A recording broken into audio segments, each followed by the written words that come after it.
Ang isang lingkod po ng Diyos hindi nawawalan ng pag-asa.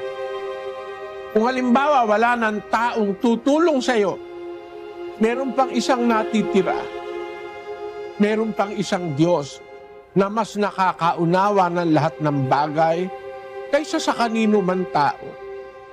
Wala pong problema na mas malaki kaysa sa Diyos. Malaki ang Diyos kaysa lahat ng problema.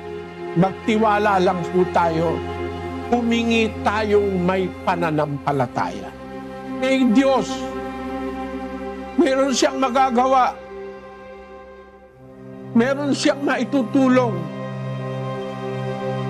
Sa pamamagitan ng wika ng panalangin at daing na may pagpapasalamat, ipakilala ninyo ang inyong mga kahilingan sa Diyos at ang kapayapaan ng Diyos na hindi masayod ng pag-iisip ay mag-iingat sa inyong mga puso at sa inyong pag-iisip kay Kristo Jesus.